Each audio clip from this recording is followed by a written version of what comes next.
الرحیق المختوم۔ تیسرا حصہ، عرب، ادیان و مذاہب۔ عام باشندگان عرب حضرت اسماعیل علیہ السلام کی دعوت و تبلیغ کے نتیجے میں دین ابراہیمی کے پیرو تھے، اس لیے صرف اللہ کی عبادت کرتے تھے اور توحید پر کاربند تھے۔ لیکن وقت گزرنے کے ساتھ ساتھ انہوں نے خدائی درس و نصیحت کا ایک حصہ بھلا دیا، پھر بھی ان کے اندر توحید اور کچھ دین ابراہیمی کے شاعر باقی رہے۔ تان کے بنو خزاعہ کا سردار عمرو بن لہئی منظر عام پر آیا۔ اس کی نشوونما بڑی نیکوکاری، صدقہ و خیرات اور دینی امور سے گہری دلچسپی پر ہوئی تھی، اس لیے لوگوں نے اسے محبت کی نظر سے دیکھا اور اسے اکابر علماء اور افاضل اولیاء میں سے سمجھ کر اس کی پیروی کی۔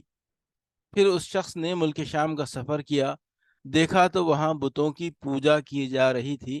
اس نے سمجھا کہ یہ بھی بہتر اور برحق ہے، کیونکہ ملک شام پیغمبروں کی سرزمین اور آسمانی کتابوں کی نزول گاہ تھی۔ چنانچہ وہ اپنے ساتھ ہبل بت بھی لے آیا اور اسے خانہ کعبہ کے اندر نصب کر دیا، اور اہل مکہ کو اللہ کے ساتھ شرک کی دعوت دی۔ اہل مکہ نے اس پر لبیک کہا۔ اس کے بعد بہت جلد باشندگان حجاز بھی اہل مکہ کے نقش قدم پر چل پڑے، کیونکہ وہ بیت اللہ کے والی اور حرم کے باشندے تھے۔ اس طرح عرب میں بت پرستی کا آغاز ہوا۔ ہبل کے علاوہ عرب کے قدیم ترین بتوں میں سے منات ہے۔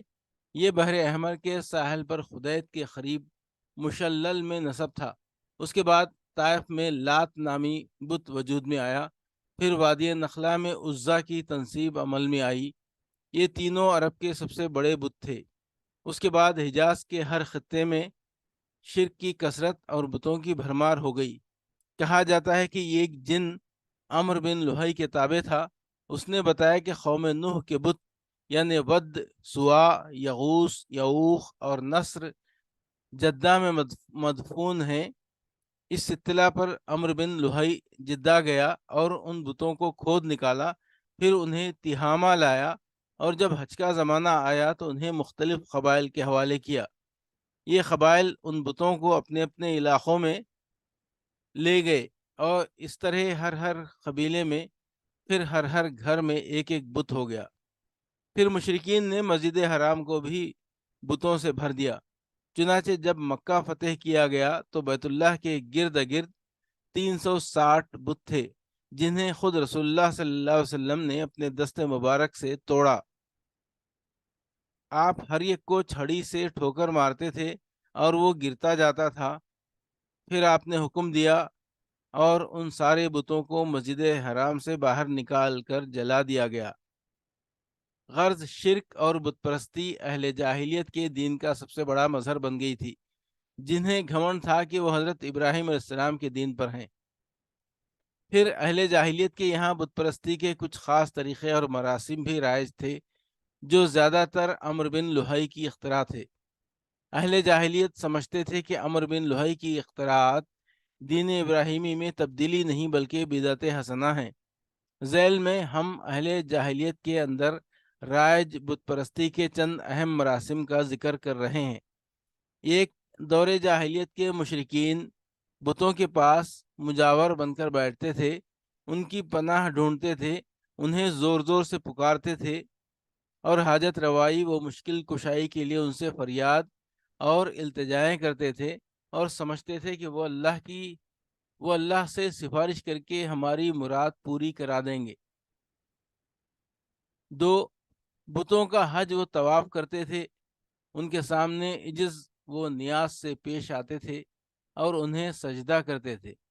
تین، بتوں کے لیے نذرانے اور قربانیاں پیش کرتے، اور قربانی کے ان جانوروں کو کبھی بتوں کے آستانوں پر لے جا کر ذبح کرتے تھے، اور کبھی کسی بھی جگہ ذبح کر لیتے تھے مگر بتوں کے نام پر ذبح کرتے تھے۔ ذبح کی ان دونوں صورتوں کا ذکر اللہ تعالیٰ نے قرآن مجید میں کیا ہے۔ ارشاد ہے وما ذبح علی النصب، یعنی وہ جانور بھی حرام ہے جو آستانوں پر ذبح کیے گئے ہوں۔ دوسری جگہ ارشاد ہے ولا تاکلوا مما لم یذکر اسم اللہ علیہ، یعنی اس جانور کا گوشت مت کھاؤ جس پر اللہ کا نام نہ لیا گیا ہو۔ بتوں سے تقرب کا ایک طریقہ یہ بھی تھا کہ مشرکین اپنی ثوابدید کے مطابق اپنے کھانے پینے کی چیزوں اور اپنی کھیتی اور چوپائے کی پیداوار کا ایک حصہ بتوں کے لیے خاص کر دیتے تھے۔ اس سلسلے میں ان کا دلچسپ رواج یہ تھا کہ وہ اللہ کے لیے بھی اپنی کھیتی اور جانوروں کی پیداوار کا ایک حصہ خاص کرتے تھے، پھر مختلف اسباب کی بنا پر اللہ کا حصہ تو بتوں کی طرف منتقل کر سکتے تھے، لیکن بتوں کا حصہ کسی بھی حال میں اللہ کی طرف منتقل نہیں کر سکتے تھے۔ اللہ تعالیٰ کا ارشاد ہے وَجَعَلُوا لِلَّهِ مِمَّا ذَرَأَ مِنَ الْحَرْثِ وَالْأَنْعَامِ نَصِيبًا فَقَالُوا هَذَا لِلَّهِ بِزَعْمِهِمْ وَهَذَا لِشُرَكَائِنَا وَمَا كَانَ لِشُرَكَائِهِمْ فَلَا يَصِلُ إِلَى اللَّهِ وَمَا كَانَ لِلَّهِ فَهُوَ يَصِلُ إِلَى شُرَكَائِهِمْ سَاءَ مَا يَحْكُمُونَ۔ اللہ نے جو کھیتی اور چوپائے پیدا کیے ہیں اس کا ایک حصہ انہوں نے اللہ کے لیے مقرر کیا اور کہا یہ اللہ کے لیے ہے ان کے خیال میں، اور یہ ہمارے شرکاء کے لیے ہے، تو جو ان کے شرکاء کے لیے ہوتا ہے وہ تو اللہ تک نہیں پہنچتا، مگر جو اللہ کے لیے ہوتا ہے وہ ان کے شرکاء تک پہنچ جاتا ہے۔ کتنا برا ہے وہ فیصلہ جو یہ لوگ کرتے ہیں۔ 5 بتوں کے تقرب کا ایک طریقہ یہ بھی تھا کہ مشرکین کھیتی اور چوپائے کے اندر مختلف قسم کی نظریں مانتے تھے۔ اللہ تعالیٰ کا ارشاد ہے وَقَالُوا هَٰذِهِ أَنْعَامٌ وَحَرْثٌ حِجْرٌ لَا يَطْعَمُهَا إِلَّا مَن نَّشَاءُ بِزَعْمِهِمْ وَأَنْعَامٌ حُرِّمَتْ ظُهُورُهَا وَأَنْعَامٌ لَا يَذْكُرُونَ اسْمَ اللَّهِ عَلَيْهَا افْتِرَاءً عَلَيْهِ۔ ان مشرکین نے کہا کہ یہ چوپائے اور کھیتیاں ممنوع ہیں، انہیں وہی کھا سکتا ہے جسے ہم چاہیں ان کے خیال میں، اور یہ وہ چوپائے ہیں جن کی پیٹھ حرام کی گئی ہے، نہ ان پر سواری کی جا سکتی ہے نہ سامان لادا جا سکتا ہے، اور کچھ چوپائے ایسے ہیں جن پر یہ لوگ اللہ پر افترا کرتے ہوئے اللہ کا نام نہیں لیتے۔ 6 انہی جانوروں میں بحیرہ، سائبہ، وسیلہ اور حامی تھے۔ ابن اسحاق کہتے ہیں کہ بحیرہ سائبہ کی بچی کو کہا جاتا تھا، اور سائبہ اس اونٹنی کو کہا جاتا تھا جس سے 10 بار پے در پے مادہ بچے پیدا ہوں، درمیان میں کوئی نر نہ پیدا ہو۔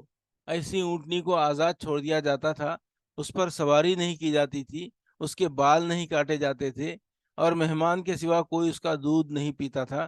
اس کے بعد یہ اونٹنی جو مادہ بچہ جنتی اس کا کان چیر دیا جاتا اور اسے بھی اس کی ماں کے ساتھ آزاد چھوڑ دیا جاتا، اس پر سواری نہ کی جاتی، اس کا بال نہ کاٹا جاتا، اور مہمان کے سوا کوئی اس کا دودھ نہ پیتا۔ یہی بحیرہ ہے اور اس کی ماں سائبہ ہے۔ وسیلہ اس بکری کو کہا جاتا تھا جو 5 دفعہ پے در پے 2 مادہ بچے جنتی، یعنی 5 بار میں 10 مادہ بچے پیدا ہوتے، درمیان میں کوئی نر نہ پیدا ہوتا۔ اس بکری کو اس لیے وسیلہ کہا جاتا تھا کہ وہ سارے مادہ بچوں کو ایک دوسرے سے جوڑ دیتی تھی۔ اس کے بعد اس بکری سے جو بچے پیدا ہوتے انہیں صرف مرد کھا سکتے تھے، عورتیں نہیں کھا سکتی تھیں۔ البتہ اگر کوئی بچہ مردہ پیدا ہوتا تو اس کو مرد عورت سبھی کھا سکتے تھے۔ حامی اس نر اونٹ کو کہتے تھے جس کی جفتی سے پے در پے 10 مادہ بچے پیدا ہوتے، درمیان میں کوئی نر نہ ہوتا۔ ایسے اونٹ کی پیٹھ محفوظ کر دی جاتی، نہ اس پر سواری کی جاتی تھی، نہ اس کا بال کاٹا جاتا تھا، بلکہ اسے اونٹوں کے ریوڑ میں جفتی کے لیے آزاد چھوڑ دیا جاتا تھا، اور اس کے سوا اس سے کوئی دوسرا فائدہ نہ اٹھایا جاتا تھا۔ دور جاہلیت کی بت پرستی کی ان طریقوں کی تردید کرتے ہوئے اللہ تعالیٰ نے فرمایا ما جعل اللہ من بحیرۃ ولا صائبۃ ولا وسیلۃ ولا حام ولکن الذین کفروا یفترون علی اللہ الکذب واکثرهم لا یعقلون۔ اللہ نے نہ کوئی بحیرہ، نہ کوئی صاحبہ، نہ کوئی وسیلہ اور نہ کوئی حامی بنایا ہے، لیکن جن لوگوں نے کفر کیا وہ اللہ پر جھوٹ گھڑتے ہیں اور ان میں سے اکثر عقل نہیں رکھتے۔ ایک دوسری جگہ فرمایا وَقَالُوا مَا فِي بُطُونِ هَٰذِهِ الْأَنْعَامِ خَالِصَةٌ لِذُكُورِنَا وَمُحَرَّمٌ عَلَىٰ أَزْوَاجِنَا وَإِن يَكُن مَيْتَةً فَهُمْ فِيهِ شُرَكَاء۔ ان مشرکین نے کہا کہ ان چوپایوں کے پیٹ میں جو کچھ ہے وہ خالص ہمارے مردوں کے لیے ہے اور ہماری عورتوں پر حرام ہے، البتہ اگر وہ مردہ ہو تو اس میں مرد عورت سب شریک ہیں۔ چوپایوں کی مذکورہ اقسام یعنی بحیرہ، صائبہ وغیرہ کے کچھ دوسرے مطالب بھی بیان کیے گئے ہیں جو ابن اسحاق کی مذکورہ تفسیر سے قدرے مختلف ہیں۔ حضرت سعید بن مسیب رحمۃ اللہ علیہ کا بیان ہے کہ یہ جانور ان کے طاغوتوں کے لیے تھے، اور صحیح بخاری میں مرفوعاً مروی ہے کہ عمرو بن لہئی پہلا شخص ہے جس نے بتوں کے نام پر جانور چھوڑے۔ عرب اپنے بتوں کے ساتھ یہ سب کچھ اس عقیدے کے ساتھ کرتے تھے کہ یہ بت انہیں اللہ کے قریب کر دیں گے اور اللہ کے حضور ان کی سفارش کر دیں گے۔ چنانچہ قرآن مجید میں بتایا گیا ہے کہ مشرکین کہتے ہیں ما نعبدہم الا لیقربونا الی اللہ زلفا، ہم ان کی عبادت محض اس لیے کر رہے ہیں کہ وہ ہمیں اللہ کے قریب کر دیں۔ وَيَعْبُدُونَ مِن دُونِ اللَّهِ مَا لَا يَضُرُّهُمْ وَلَا يَنفَعُهُمْ وَيَقُولُونَ هَؤُلَاءِ شُفَعَاؤُنَا عِندَ اللَّهِ، یہ مشرکین اللہ کے سوا ان کی عبادت کرتے ہیں جو انہیں نہ نفع پہنچا سکیں نہ نقصان، اور کہتے ہیں کہ یہ اللہ کے پاس ہمارے سفارشی ہیں۔ مشرکین عرب ازلام یعنی فال کے تیر بھی استعمال کرتے تھے۔ ازلام ظلم کی جمع ہے، اور ظلم اس تیر کو کہتے ہیں جس میں پر نہ لگے ہوں۔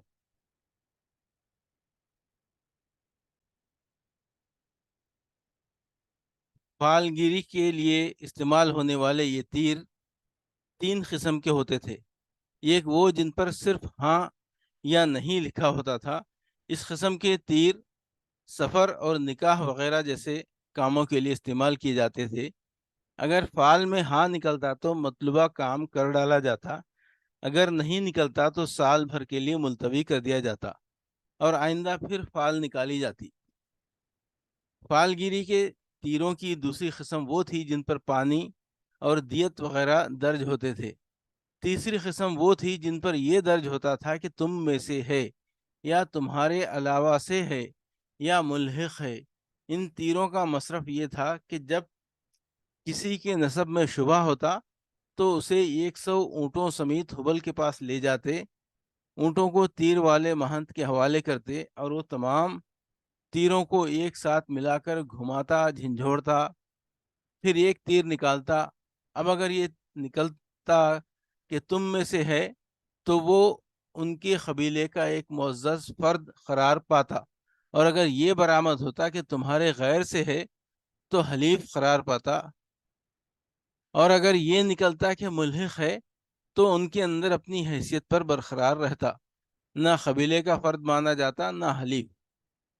اسی سے ملتا جلتا ایک رواج مشرکین میں جوا کھیلنے اور جوے کے تیر استعمال کرنے کا تھا۔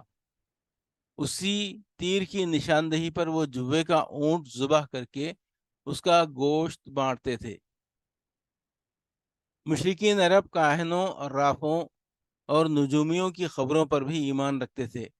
کاہن اسے کہتے ہیں جو آنے والے واقعات کی پیشگوئی کرے اور راز ہائے سربستہ سے واقفیت کا دعوے دار ہو۔ بعض کاہنوں کا یہ بھی دعویٰ تھا کہ ایک جن ان کے تابع ہے جو انہیں خبریں پہنچاتا رہتا ہے، اور بعض کاہن کہتے تھے کہ انہیں ایسا فہم عطا کیا گیا ہے جس کے ذریعے سے وہ غیب کا پتہ لگا لیتے ہیں۔ بعض اس بات کے مدعی تھے کہ جو آدمی ان سے کوئی بات پوچھنے آتا اس کے قول و فعل سے یا اس کی حالت سے کچھ مقدمات اور اسباب کے ذریعے وہ جائے واردات کا پتہ لگا لیتے ہیں۔ اس قسم کے آدمی کو عراف کہا جاتا تھا۔ مثلاً وہ شخص جو چوری کے مال، چوری کی جگہ اور گمشدہ جانور وغیرہ کا پتہ ٹھکانہ بتاتا۔ نجومی اسے کہتے ہیں جو تاروں پر غور کر کے اور ان کی رفتار و اوقات کا حساب لگا کر پتہ لگاتا ہے کہ دنیا میں آئندہ کیا حالات و واقعات پیش آئیں گے۔ ان نجومیوں کی خبروں کو ماننا در حقیقت تاروں پر ایمان لانا ہے، اور تاروں پر ایمان لانے کی ایک صورت یہ بھی تھی کہ مشرکین عرب نچھتروں پر ایمان رکھتے تھے اور کہتے تھے کہ ہم پر فلاں اور فلاں نچھتر سے بارش ہوئی ہے۔ مشرکین میں بدشگونی کا بھی رواج تھا، اسے عربی میں تیرتن کہتے ہیں۔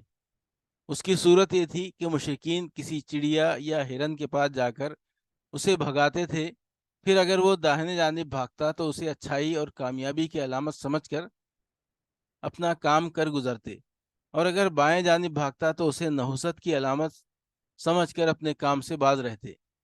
اسی طرح اگر کوئی چڑیا یا جانور راستہ کاٹ دیتا تو اسے بھی منحوس سمجھتے۔ اسی سے ملتی جلتی ایک حرکت یہ بھی تھی کہ مشرکین خرگوش کے ٹخنے کی ہڈی لٹکاتے تھے اور بعض دنوں، مہینوں، جانوروں، گھروں اور عورتوں کو منحوس سمجھتے تھے، بیماریوں کی چھوت کے قائل تھے اور روح کے الو بن جانے کا عقیدہ رکھتے تھے۔ یعنی ان کا عقیدہ تھا کہ جب تک مقتول کا بدلہ نہ لیا جائے اس کو سکون نہیں ملتا، اور اس کی روح الو بن کر بیابانوں میں گردش کرتی رہتی ہے اور پیاس پیاس یا مجھے پلاؤ کے صدا لگاتی رہتی ہے۔ جب اس کا بدلہ لے لیا جاتا ہے تو اسے راحت اور سکون مل جاتا ہے۔ دین ابراہیمی میں قریش کی بدعات، یہ تھے اہل جاہلیت کے عقائد و اعمال۔ اس کے ساتھ ہی ان کے اندر دین ابراہیمی کے کچھ باقیات بھی تھے، یعنی انہوں نے یہ دین پورے طور پر نہیں چھوڑا تھا۔ چنانچہ وہ بیت اللہ کی تعظیم اور اس کا طواف کرتے تھے، حج و عمرہ کرتے تھے، عرفات و مزدلفہ میں ٹھہرتے تھے اور ہدی کے جانوروں کی قربانی کرتے تھے۔ البتہ انہوں نے اس دین ابراہیمی میں بہت سی بدعتیں ایجاد کر کے شامل کر دی تھیں۔ مثلا قریش کی ایک بدعت یہ تھی کہ وہ کہتے تھے ہم حضرت ابراہیم علیہ السلام کی اولاد ہیں، حرم کے پاسبان، بیت اللہ کے والی اور مکے کے باشندے ہیں۔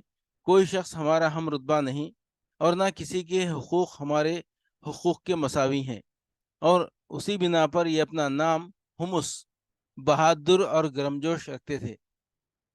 لہٰذا ہمارے شایان شان نہیں کہ ہم حدود حرم سے باہر جائیں۔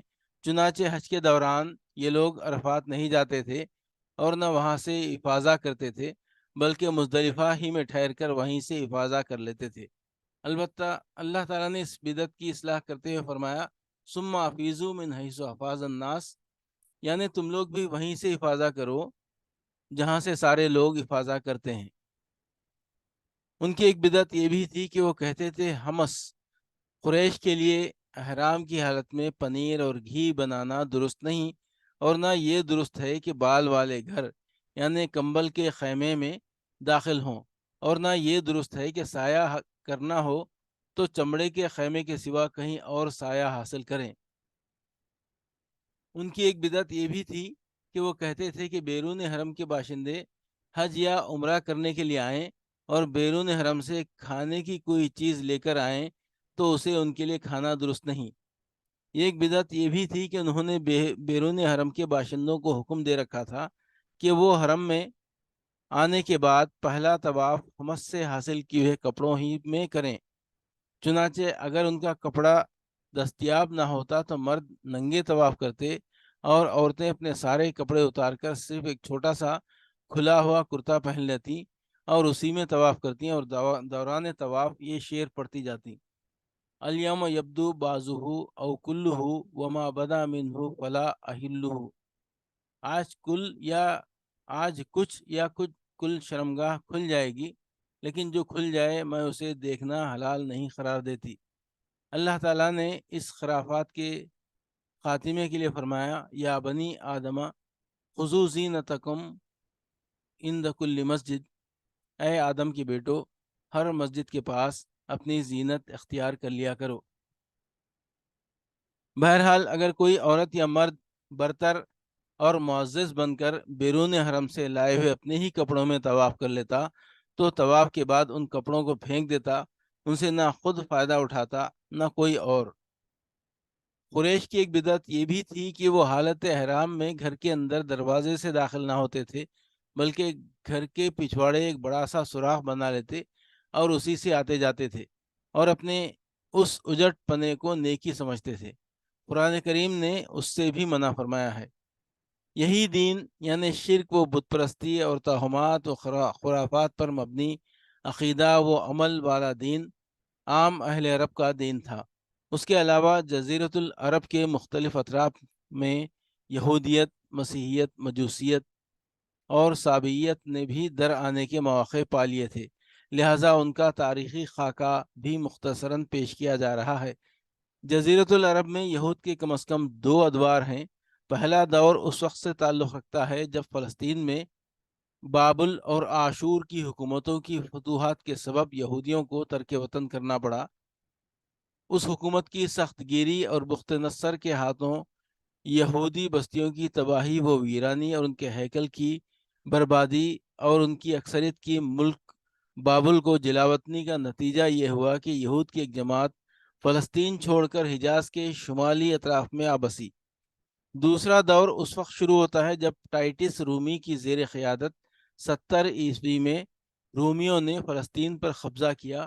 اس موقع پر رومیوں کے ہاتھوں یہودیوں کی داروگیر اور ان کے ہیکل کی بربادی کا نتیجہ یہ ہوا کہ متعدد یہودی قبیلے حجاز بھاگ آئے اور یثرب، خیبر اور تیمہ میں آباد ہو کر یہاں اپنی باقاعدہ بستیاں بسا لیں اور قلعے اور گڑھیاں تعمیر کر لیں۔ ان تارکین وطن یہود کے ذریعے عرب باشندوں میں کسی قدر یہودی مذہب کا بھی رواج ہوا اور اسے بھی ظہور اسلام سے پہلے اور اس کے ابتدائی دور کے سیاسی حوادث میں ایک قابل ذکر حیثیت حاصل ہو گئی۔ ظہور اسلام کے وقت مشہور یہودی قبائل یہ تھے: خیبر، نذیر، مستلق، قریظہ اور خینوخا۔ سمہودی نے وفا الوفا میں ذکر کیا ہے کہ یہود قبائل کی تعداد 20 سے زیادہ تھی۔ یہودیت کو یمن میں بھی فروغ حاصل ہوا۔ یہاں اس کے پھیلنے کا سبب تبان اسعد ابو کرب تھا۔ یہ شخص جنگ کرتا ہوا یثرب پہنچا، وہاں یہودیت قبول کر لی اور بنو قریظہ کے 2 یہودی علماء کو اپنے ساتھ یمن لے آیا اور ان کے ذریعے یہودیت کو یمن میں وسعت اور پھیلاؤ حاصل ہوا۔ ابو کرب کے بعد اس کا بیٹا یوسف ذو نواس یمن کا حاکم ہوا تو اس نے یہودیت کے جوش میں نجران کے عیسائیوں پر حملہ بول دیا اور انہیں مجبور کیا کہ یہودیت قبول کریں، مگر انہوں نے انکار کر دیا۔ اس پر ذو نواس نے خندق کھدوائی اور اس میں آگ جلوا کر بوڑھے، بچے، مرد، عورت سب کو بلا تمیز آگ کے الاؤ میں جھونک دیا۔ کہا جاتا ہے کہ اس حادثے کا شکار ہونے والوں کی تعداد 20 سے 40 ہزار کے درمیان تھی۔ یہ اکتوبر 523 عیسوی کا واقعہ ہے۔ قرآن مجید نے سورہ بروج میں اسی واقعے کا ذکر کیا ہے۔ جہاں تک عیسائی مذہب کا تعلق ہے تو بلاد عرب میں اس کی آمد حبشی اور رومی قبضہ گیروں اور فاتحین کے ذریعے ہوئی۔ ہم بتا چکے ہیں کہ یمن پر حبشیوں کا قبضہ پہلی بار 340 عیسوی میں ہوا اور 378 عیسوی تک برقرار رہا۔ اس دوران یمن میں مسیحی مشن کام کرتا رہا۔ تقریباً اسی زمانے میں ایک مستجاب الدعوات اور صاحب کرامات زاہد، جس کا نام فیمیون تھا، نجران پہنچا اور وہاں کے باشندوں میں عیسائی مذہب کی تبلیغ کی۔ اہل نجران نے اس کی اور اس کے دین کی سچائی کی کچھ ایسی علامات دیکھیں کہ وہ عیسائیت کے حلقہ بگوش ہو گئے۔ پھر ذو نواس کی کارروائی کے رد عمل کے طور پر حبشیوں نے دوبارہ یمن پر قبضہ کیا اور ابرہہ نے حکومت یمن کی باغ ڈور اپنے ہاتھ میں لی تو اس نے بڑے جوش و خروش کے ساتھ بڑے پیمانے پر عیسائیت کو فروغ دینے کی کوشش کی۔ اسی جوش و خروش کا نتیجہ تھا کہ اس نے یمن میں ایک کعبہ تعمیر کیا اور کوشش کی کہ اہل عرب کو مکہ اور بیت اللہ سے روک کر اسی کا حج کرائے اور مکے کے بیت اللہ شریف کو ڈھا دے، لیکن اس کی اس جرت پر اللہ تعالیٰ نے اسے ایسی سزا دی کہ اولین و آخرین کے لیے عبرت بن گیا۔ دوسری طرف رومی علاقوں کی ہمسائیگی کے سبب آل غسان، بنو تغلب اور بنو طے وغیرہ قبائل عرب میں بھی عیسائیت پھیل گئی تھی، بلکہ ہیرا کے بعض عرب بادشاہوں نے بھی عیسائی مذہب قبول کر لیا تھا۔ جہاں تک مجوسی مذہب کا تعلق ہے تو اسے زیادہ تر اہل فارس کے ہمسایہ عربوں میں فروغ حاصل ہوا تھا۔ مثلا عراق، عرب، بحرین، الاحسا، حجر اور خلیج عربی کے ساحلی علاقے، ان کے علاوہ یمن پر فارسی قبضے کے دوران وہاں بھی اکا دکا افراد نے مجوسیت قبول کی۔ باقی رہا صابی مذہب، تو عراق وغیرہ کے آثار قدیمہ کی کھدائی کے دوران جو کتبات برآمد ہوئے ہیں ان سے پتہ چلتا ہے کہ یہ حضرت ابراہیم علیہ السلام کی کلدانی قوم کا مذہب تھا۔ دور قدیم میں شام و یمن کے بہت سے باشندے بھی اسی مذہب کے پیرو تھے، لیکن جب یہودیت اور پھر عیسائیت کا دور دورہ ہوا تو اس مذہب کی بنیادیں ہل گئیں اور اس کی شمع فروزاں گل ہو کر رہ گئی۔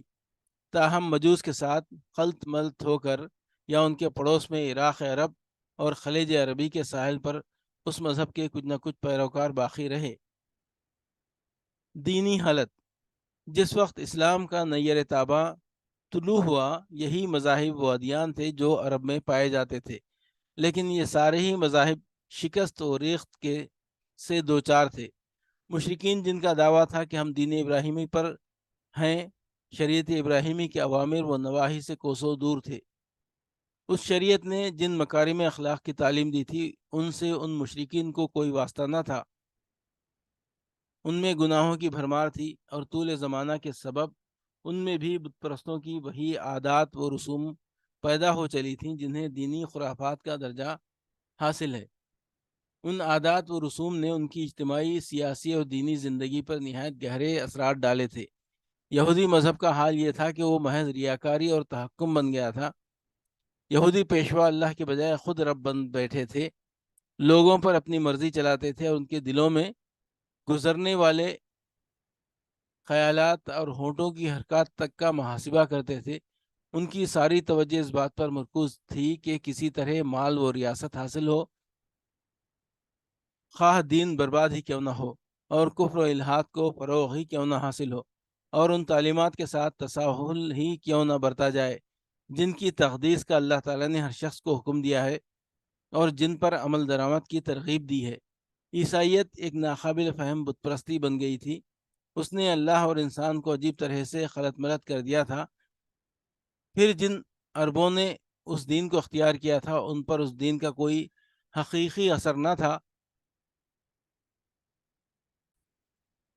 اور ان تعلیمات کے ساتھ تساہل ہی کیوں نہ برتا جائے جن کی تقدیس کا اللہ تعالیٰ نے ہر شخص کو حکم دیا ہے اور جن پر عمل درآمد کی ترغیب دی ہے۔ عیسائیت ایک ناقابل فہم بت پرستی بن گئی تھی۔